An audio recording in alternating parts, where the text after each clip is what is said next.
Olá, está no ar mais um BDF Entrevista, como sempre, pelas redes sociais do Brasil de Fato, no YouTube, no canal do YouTube do Brasil de Fato, também na Rádio Brasil de Fato 98.9 e na rede TVT, onde você pode acompanhar diariamente o BDF Entrevista. Hoje nós estamos inaugurando uma série especial que faz parte do calendário de cobertura das eleições do Brasil de Fato, onde entrevistaremos os presidentes de partidos progressistas e começaremos essa entrevista com a presidenta do PSOL, Paula Corradi. Paula, muito obrigado, muito bem-vinda. Te agradeço por ter aceitado o nosso convite. Ai, muito obrigada. Mandar um salve para todo mundo que nos ouve, nos assistem e que estão acompanhando a gente nesse ano que vai ser muito emocionante, né, Igor? Exato. E aí, bom, Paula, você foi eleita para a presidência do PSOL em outubro de 2023, agora, no final de 2026, se encerra teu mandato, que eu já conversei com algumas pessoas, a expectativa é a recondução, né, a presidência. Queria saber como é que foi essa experiência, uma mulher à frente do partido, esse mandato inteiro à frente do partido, andando o país, conversando com os políticos do PSOL. Como é que foi essa experiência? Bem, para mim essa experiência está sendo incrível porque o PSOL foi o único partido que eu já fui filiada na minha vida. Inclusive eu sou a primeira presidente do PSOL que nunca foi de outro partido que não fosse o próprio PSOL, né? Uhum. Por conta da nossa história, né? Dos nossos 20 anos, nós saímos de um rompimento com o PT, então sou fruto de uma geração de lutadores e lutadoras sociais e fruto da luta das mulheres do PSOL que construíram coletivamente essa conquista que é ter uma mulher presidenta. Os desafios são muito grandes, né? O machismo cotidiano existe. Mesmo nos partidos de esquerda, né, Paula? Nos partidos de esquerda, na relação que nós temos com pessoas de outros setores, enfim. É desafiador, né?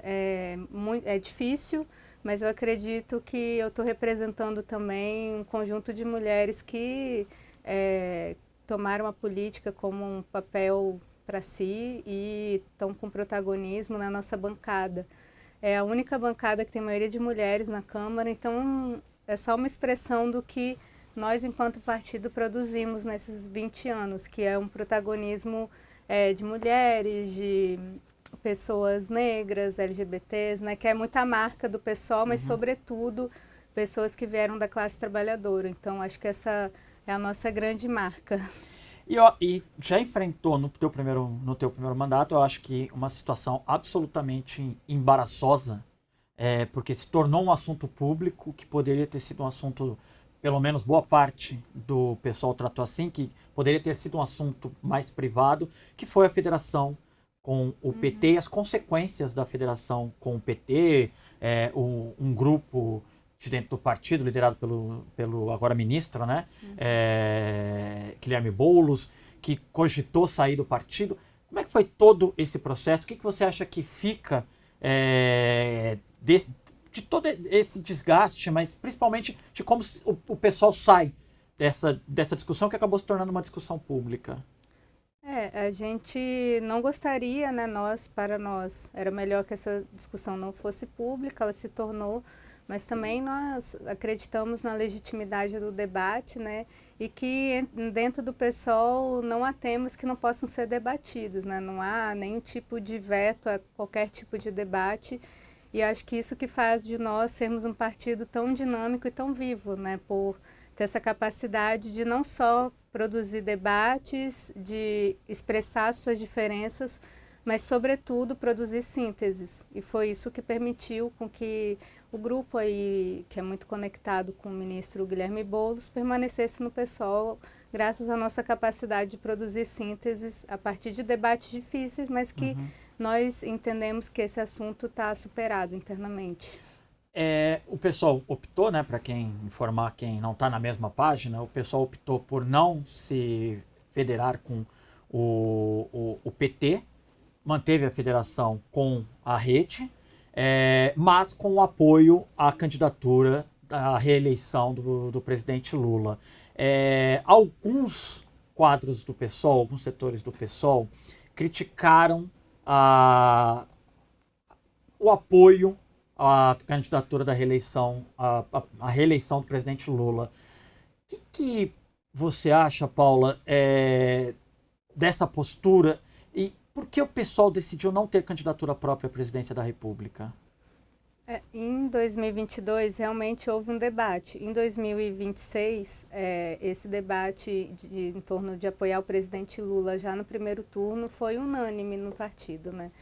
Então, isso mostrou muita unidade e o reconhecimento de que nós vamos passar por uma eleição muito dura, muito difícil. Nós entendemos que esses 4 anos foram anos também muito difíceis para nós, né, do campo progressista, da esquerda, por conta da composição do Congresso Nacional, que abriu guerra contra o governo desde o primeiro dia e impediu com que muitas das nossas agendas, a agenda que foi eleita nas urnas, e muitas vezes de forma antidemocrática, travaram a agenda do Congresso com questões totalmente relevantes, como é o caso da anistia, que virou a dosimetria, né, mas que foram anos em que a luta social mostrou que é fundamental para a gente superar esse momento que o Brasil vive, né?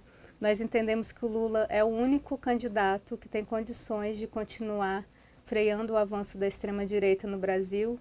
A extrema-direita, o seu projeto autoritário, é a maior batalha do nosso tempo, é o que nós vamos precisar enfrentar, é o que nós precisamos estar preparados para lutar durante a nossa geração vai ter que enfrentar isso, entendeu? Então, por isso o Lula é quem reúne as melhores condições, então não houve dúvidas dentro do pessoal em relação a isso, de que ele precisa ser o nosso candidato, que ele precisa ser reconduzido e que esses 4 anos precisam ser anos não só de intensa luta política, de travar batalhas nas ruas, como nós fizemos, né, com a PEC da bandidagem, que mostrou a derrota, né, onde nós derrotamos, de fato. Então, é unidade, luta e muita resistência.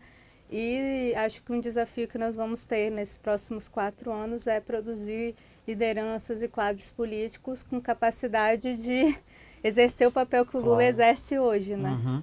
Esse é o desafio da esquerda. E eu queria muito falar sobre isso. A gente pode voltar nesse assunto daqui a pouco. Eu acho que tem um desafio colocado para a esquerda, que é a produção de novas lideranças. E a direita tem caminhado a passos largos nisso, né, Paulo? A gente tem quadros da direita muito jovens que estão caminhando para cargos majoritários. Alguns não têm idade, mas que você olha e vê que a direita os prepara, tem até alguma ansiedade de lançar esses quadros para disputar cargos majoritários. Então, hoje, a direita tem condições de olhar num horizonte mais largo e pensar num projeto mais largo, um projeto para eles mais largo de poder. A esquerda, você acha que está muito distante? Ou a gente tem condições de olhar uma juventude que talvez a presidenta do PSOL, andando o país, consiga enxergar e olhar, olha, nós temos quadros em Pernambuco, quadros no Mato Grosso do Sul, que a gente não está enxergando ainda no Paraná. O cenário é de fato preocupante, como aparenta ser, ou andando o país você entendeu que nos próximos 10, 15 anos a esquerda pode ter alguma novidade parlamentar que se torne uma liderança nacional? Eu tenho visto muitos jovens engajados em lutas sociais, muitas pessoas jovens que estão se tornando deputadas e deputados, estão na vida parlamentar. E é claro que a nossa capacidade de produzir novos quadros, se for comparado à extrema-direita, está abaixo. Mas eu não acredito que isso seja uma uma batalha que já esteja dada como encerrada, né? Porque eu acredito na nossa capacidade de produzir lideranças. Hoje, quando a gente fala de juventude, existe um mal-estar enorme, né? E esse mal-estar, ele vem dessa falta de perspectiva, falta de futuro, porque, de fato, o neoliberalismo falhou em todas as suas promessas. Então, esse mal-estar, quem pode dialogar com ele, de fato, de produzir saída, somos nós, porque a nossa agenda é a agenda de justiça social, uma agenda de produção de esperança, de transformação dessa sociedade horrível que a gente vive. Então, nós temos capacidade de dialogar com essa juventude, mas eu acredito que ainda, né, nós estamos abaixo do que nós precisamos. E apesar de um cenário tão difícil, nós temos visto dentro do PSOL, mas também em outros partidos, mas vou falar do PSOL, Claro. fazer minha propaganda, mas de muitas lideranças jovens, né? Aqui em São Paulo nós temos, a maioria das nossas vereadoras tem menos de 35 anos, Luana né? Alves, né? A Luana, a própria Kate, enfim, a Amanda Pascoal também, Sim. a Érica Hilton. É uma grande liderança que surgiu, né, nesses últimos anos e que também é super jovem, né? Ela não pode nem concorrer para o Senado agora, para vocês terem ideia. Quantos anos tem a Erika Hilton? Se eu não me engano, ela tem 33. Ela Nossa, é bem muito jovem. jovem, muito jovem. Muito jovem. Assim como o próprio MST, né, tem apresentado lideranças muito interessantes. A Rosa, a Maíra, né, lá do Rio. Rosa Morim, né? Rosa Morim, lá de Pernambuco. Pernambuco, isso. Não, grande a Rosa referência. ficou muito solto. Desculpem. Mas ela é uma grande referência de Sim, juventude, de frescor na política, né? Temos pessoas muito jovens em todo o país ocupando o parlamento, mas também nos movimentos sociais. Então... E é justo dizer também, né, Paula, existe... dentro dos partidos de esquerda, não basta você ser um fenômeno social e você entra para o partido e vira uma referência dentro do partido, uma liderança dentro do partido. Que é diferente, a direita acaba cooptando quadros na internet, na rua, pessoas que, eventualmente, o sujeito começa a entrar em universidade, interromper a aula, dizendo que aquilo é... Como é que eles chamam? Sei lá, ideologia. Ideologia e ele vira imediatamente um candidato a deputado no partido de direita. Nos partidos de esquerda, é justo dizermos, existem camadas, existem processos que você tem que seguir. Nós temos ética. Exato, você passa pelo diretório municipal, diretório estadual, você cumpre funções pela juventude do partido, formações políticas que são importantes, né? Então, talvez formar um quadro na esquerda, nos partidos de esquerda, seja mais complexo e exija um tempo maior, né? Eu acredito que tem uma questão básica, que é ética, que nós temos e eles não.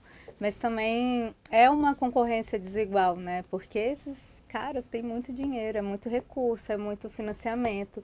E eles têm uma capacidade de se reproduzirem porque eles têm uma rede muito conectada com pequenas outros influenciadores ou influenciadoras e que acabam gerando um volume de conteúdo muito mais amplo do que o nosso. Então, de fato, hoje, o que está chegando até os mais jovens não é exatamente o nosso discurso, embora eu ache que o nosso discurso é o que tem capacidade, de fato, de tocar um jovem.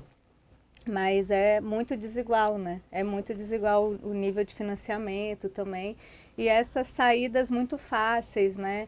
Esse diálogo com a resignação, com a frustração.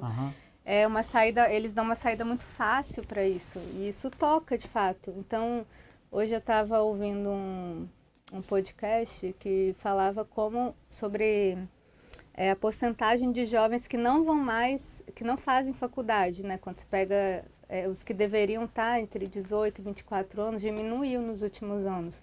Isso, claro, que tem a ver com fatores econômicos, mas também tem um impacto dessa ideia de que você pode ser o seu próprio patrão, do empreendedorismo, que eu acho que nós não devemos repudiá-lo por inteiro, porque, de fato, pode ser o que sustenta muitas famílias no Brasil hoje, né? Ainda mais no nível de informalidade que nós vivemos. Mas isso não pode ser o futuro, né? Não, e é assustador, porque não pode ser. A pesquisa Quaest de 2 semanas atrás, para a presidência da República, mostrava que 72% dos jovens entre 16 e 32 anos afirmam que não votarão no Lula. Não, perdão. Afirmam que desaprovam o governo Lula.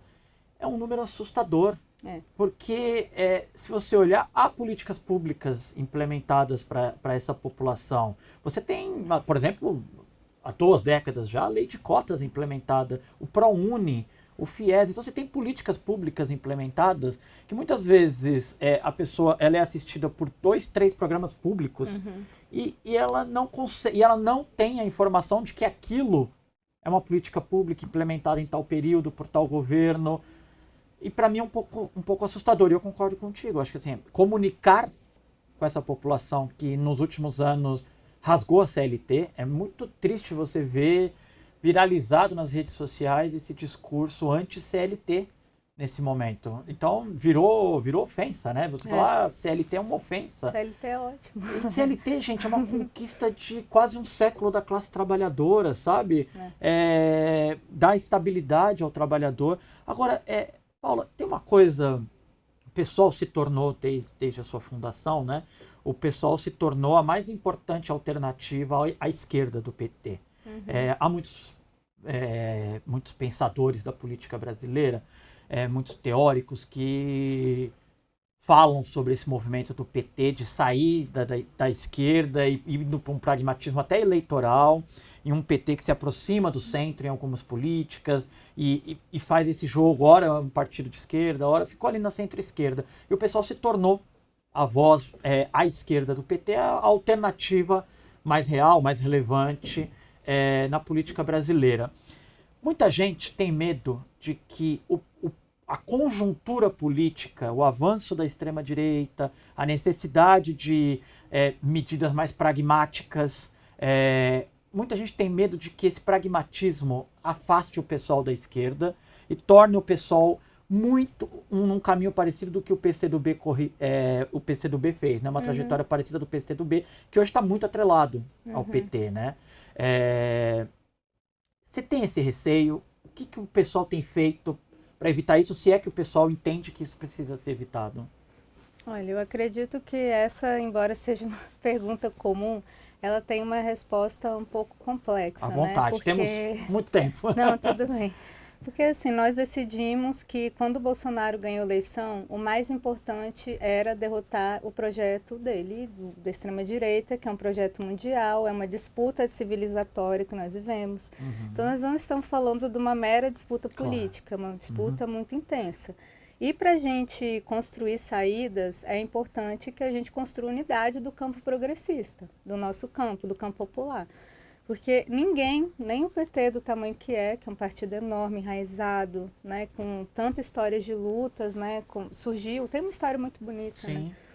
né? Nem com seu tamanho é capaz sozinho de superar. Ninguém é capaz de superar sozinho, porque o que nós estamos vivendo é um ataque sem precedente, né? É um projeto de destruição de nós.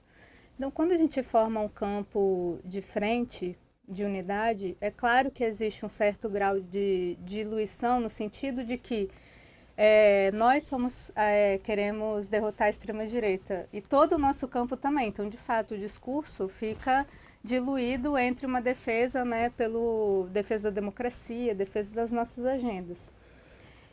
Mas eu não acredito que, por conta disso, o pessoal está descaracterizado, né? Eu acredito que o pessoal, mesmo sabendo que nós temos um partido hoje de porte médio, muito respeitado por ter influência e peso na sociedade, nós conseguimos avançar e pautar muitas agendas importantes no Brasil. Então, assim, vou listar três coisas rápidas aqui.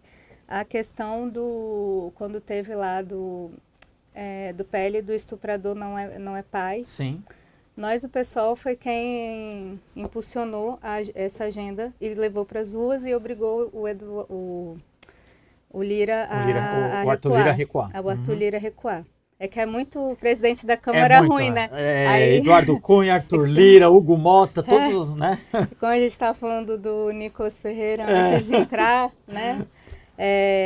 Que o Eduardo Cunha queria ir para lá, acho que até conseguiu, Sim. né? Mas, enfim, a segunda agenda foi a pauta da 6x1, né? A bancada do PSOL, junto ali com a nossa líder Érica Hilton, na época, foi quem abraçou essa agenda e, de fato, botou essa agenda para ser uma agenda do Brasil, que ganhou a sociedade. Quantas vezes nós ouvimos que, mas vocês querem falar disso, que correlação de força existe, mas... E mesmo assim, eu acho que essa nossa característica de ousadia, de pautar e de disputar as nossas ideias, de não abaixar as nossas bandeiras, mesmo em situações muito difíceis. Eu gosto muito de citar essa do Criança Não é Mãe, né? Que tem um jeito de se falar que muda as coisas, né? Então, quando você fala, por exemplo, também do fim da escala 6x1, e a gente fala, olha, porque a gente precisa ter tempo com a família, a gente também mostra que nós temos capacidade de ampliação do nosso discurso, né? E eu acredito que isso é o nosso diferencial no sentido de que a gente não tem essa ousadia que é necessária para os nossos tempos, né? Certo. E eu acredito que isso seja uma grande virtude nossa, né? Então, mesmo sendo muito pequenos, conseguimos pautar tanto nesses dois temas quanto no da PEC da bandidagem também. O PSOL foi um partido que teve muito protagonismo nessa agenda, né? Vou falar dessas duas últimas pautas. A PEC da bandidagem, né, que é a PEC da blindagem, ela foi a PEC, ela foi a pauta política que tirou o governo das cordas em 2025. Foi quando a população foi à rua, foi quando o governo conseguiu mobilizar a população, mobilizar o povo. Houve um grande movimento de rede, mas também de rua. Cresceu a aprovação do governo, a PEC foi derrotada, criou um clima de otimismo, veio as manifestações do 7 de setembro. Então, a partir ali dessa mobilização em torno da PEC da bandidagem, que a esquerda conseguiu transformar aquela pauta que ia passando de mansinho ali pelo Congresso num escândalo político. E aí deu um motor para o governo sair das cordas. Eu estou olhando para o cenário atual, nós estamos, há 2 semanas atrás, foi rejeitada a indicação do Jorge Messias, né, advogado-geral da União, o AGU, para o STF, uma derrota, considero a derrota mais importante que o governo Lula teve nesse 3º mandato dele. Um golpe do Alcolumbre, é importante que se diga. Quem se associou a ele, a gente ainda está entendendo. Estão descobrindo. Mas que ele foi o protagonista do golpe, me parece, né, Paula, que não temos dúvida.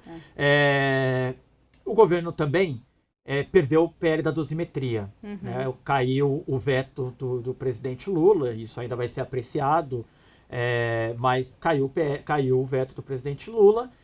Não seria, Paula, o 6x1, o fim da escala 6x1, não cumpriria o papel que a PEC da bandidagem, da blindagem, cumpriu no ano passado? Não poderia ser o fim da escala 6x1, porque me parece que o fim da escala 6x1, tal qual essa PEC, dialoga para além da esquerda.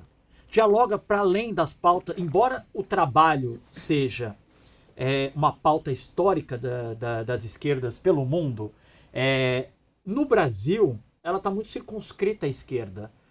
E essa pauta do fim da escala 6x1, por atingir trabalhadores que não necessariamente, categorias que não necessariamente já estejam organizadas, ou que façam uma reflexão crítica sobre a política brasileira, mas ela não pode ser uma pauta que unifica a sociedade, dá um gás para o governo nesse momento pré-eleitoral, quando a gente vê as pesquisas deixando o Lula numa condição adversa, quando a gente vê que o nível de aprovação do governo está caindo. Será que a escala 6x1, tomada pelo governo pela mão, embora a gente veja um esforço do ministro Guilherme Boulos em tornar essa pauta nacional e um tempo inteiro levá-la para entrevistas, aonde ele vai, ele fala sobre ela, mas será que não era hora do governo, de fato, colocar essa pauta na rua? E mesmo, assim, se tiver que perder, nós vamos perder, mas nós precisamos fazer esse debate, né, Paula?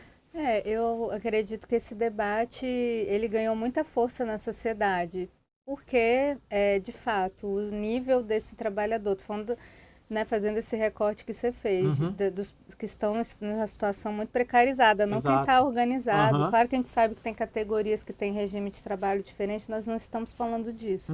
Estamos falando das pessoas que pegam pelo menos 2 horas por dia, ficam 4 dentro do ônibus, mais 8 ou 6 dentro do trabalho, e 6 dias por semana.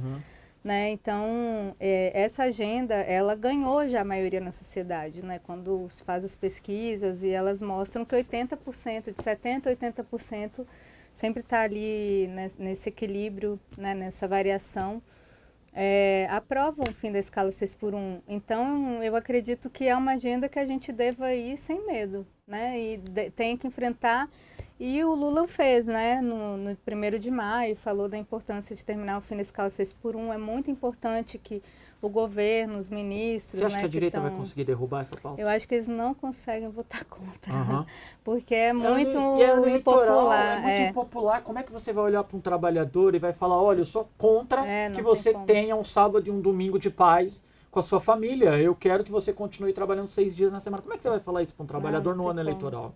Esses dias eu estava num debate com uma pessoa da direita, o ex-ministro da Casa Civil do Bolsonaro. Tá ficando fácil de... Tá difícil. Hoje o dia foi difícil para ele. Mas quando perguntado isso, ele falou assim, não é o ano, eu preferia que não debater isso esse ano, porque não é o melhor tempo para falar isso. Então nem ele teve coragem de falar assim, não, temos que derrotar. Então é uma oportunidade única que nós temos e, de novo, né, o que fez pressão nesses 4 anos de governo Lula? Foram as ruas, foram as mobilizações populares.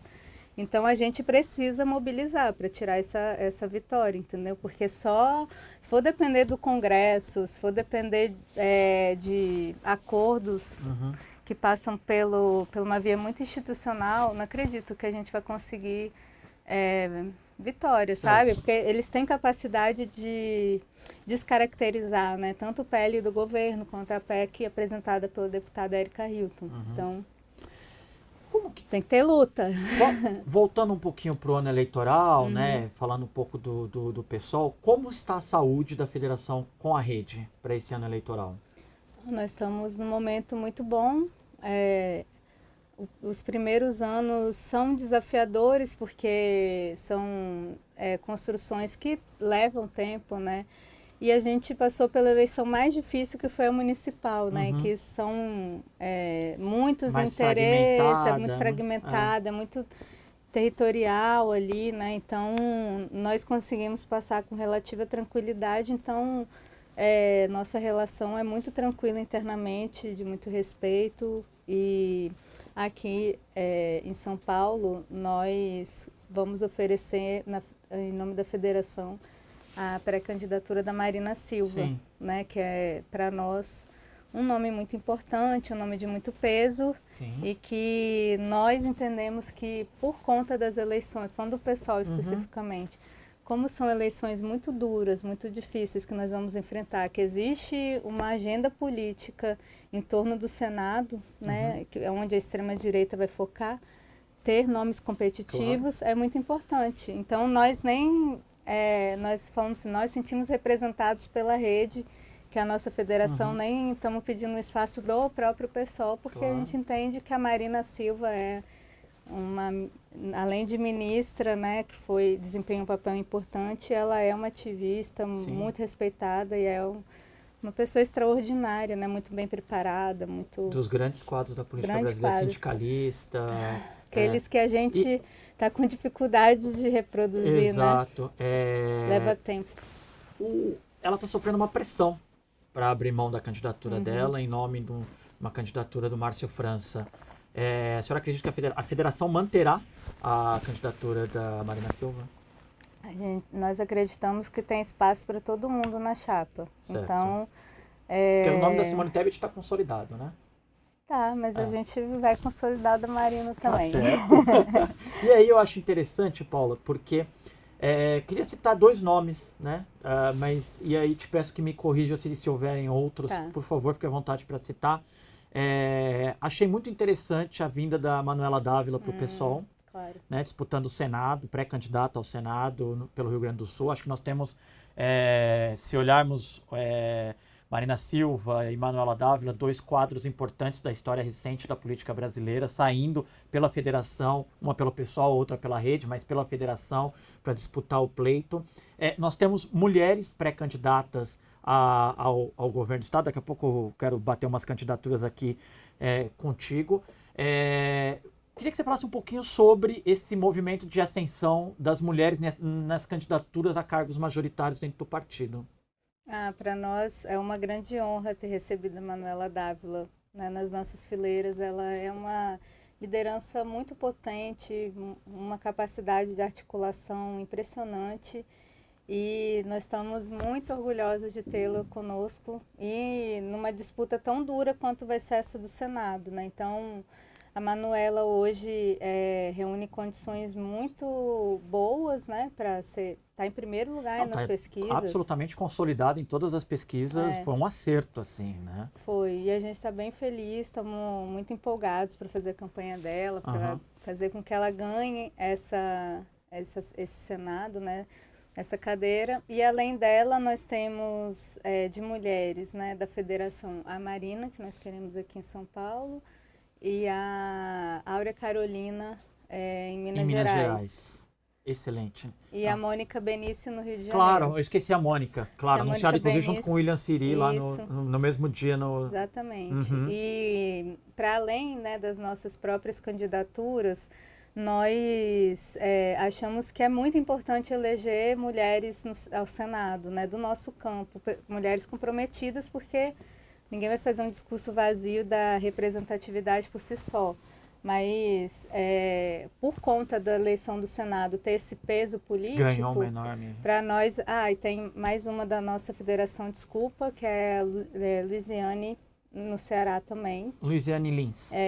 Pela rede. Ex-prefeita de Fortaleza. Então, nossa ideia é fazer um grande movimento de senadoras pelo Brasil, que aí também junte com a Benedita, né? Claro. Nomes muito importantes, que a gente consiga dar uma resposta, né, nessa eleição, porque Senado é uma eleição difícil, ainda mais nessa agora que tem dois votos. A gente não pode votar em hipótese nenhuma, ninguém do nosso que vota na esquerda pode votar em nenhum candidato de centro-direita, porque olha em 2018, gente, lembro 2018 que foi horrível. 5 grandes nomes.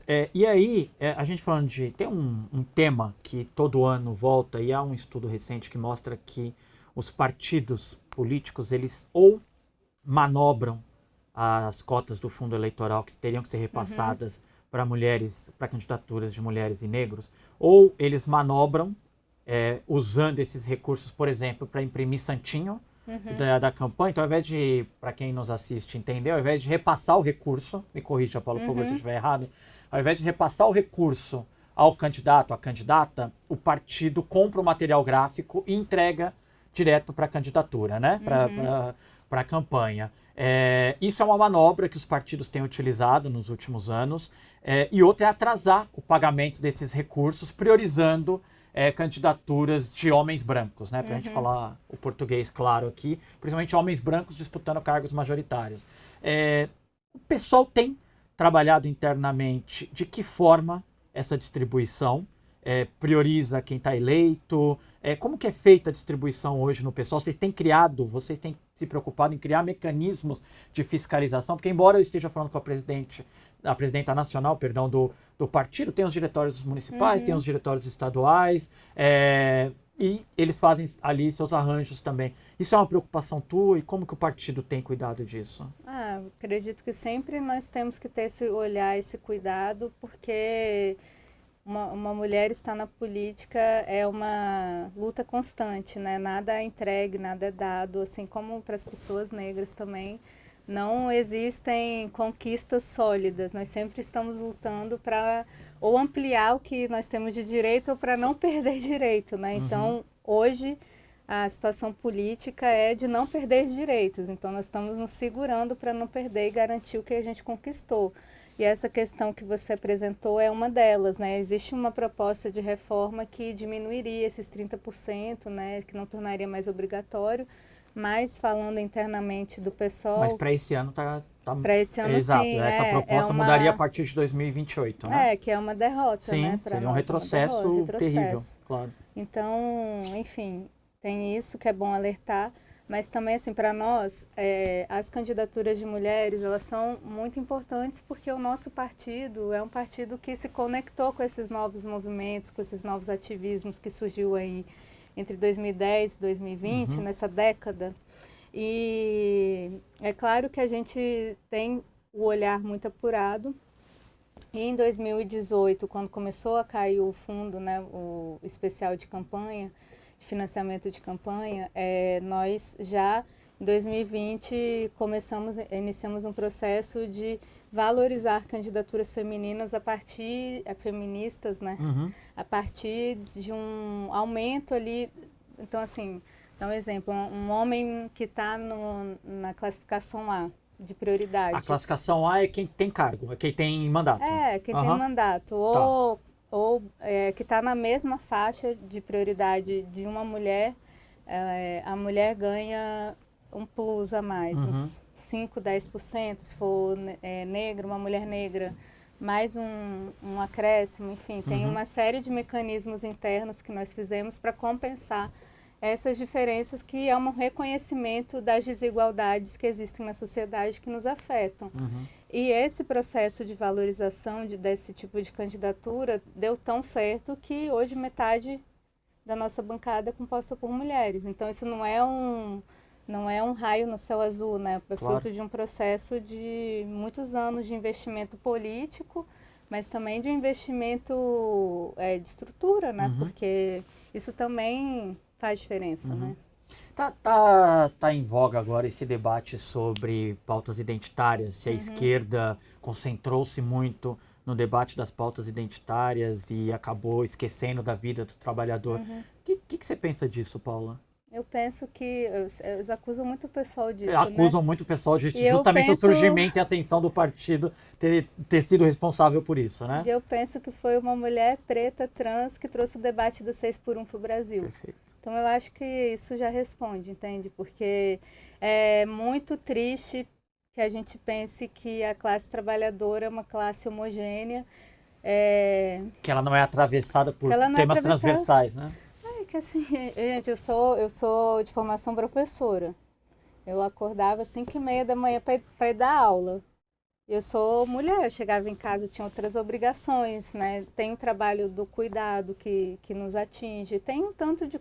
Não tem como as pessoas acharem realmente que a classe trabalhadora... Entra dentro do ônibus, olha quem está dentro do ônibus, olha a cor das pessoas que estão dentro do ônibus, entendeu? Não é possível que... O gênero... Não é possível que a gente pense que a classe trabalhadora é aquele operário que trabalha numa fábrica, até porque isso, né, se for levar em consideração o processo que o Brasil viveu nos últimos anos de desindustrialização, é totalmente desconectado, né? Uma classe trabalhadora muito precarizada, muito informal, né, composta por mulheres que sustentam a família sozinhas às vezes. Então, assim, que mundo essas pessoas vivem, sabe? Então, eu acho que o demérito não é nosso, né? Muito pelo contrário. Nós tivemos a capacidade de entender que a classe trabalhadora, ela é diversa, ainda bem. Ela é diversa, ela tem gênero, ela tem raça, ela tem cor, ela tem formas de amar, ela tem formas de viver, de se reconhecer no mundo. E nós temos que nos conectar com que essas pessoas se compreendem, como que elas se compreendem no mundo que elas vivem, né? Não tem como dissociar uma professora do fato dela ser mulher, porque as mulheres professoras são as que hoje menos recebem, embora tenham maior formação. Então, o que está acontecendo, sabe? Né? Não dá pra... Eu tenho mais 4 minutos. Ai, tá bom. Falamos demais. Eu poderia ficar 2 horas falando contigo aqui. A gente fez um mapeamento, conversei contigo aqui antes. O pessoal hoje trabalha com 7 a 8 pré-candidaturas nos estados para governador, ou governadora, né? Jamir Rosa no Acre, queria que se tiver algum nome para tirar aqui, você me fala. Araceli Lemos no Pará, Luiz Teodoro em Rondônia, William Siri no Rio, Ronaldo Mansur na Bahia, Enilton Rodrigues no Maranhão, Ivan Moraes em Pernambuco, Elton Monteiro em Sergipe. Quase todos eles enfrentam situações muito difíceis de governadores que vão para a reeleição.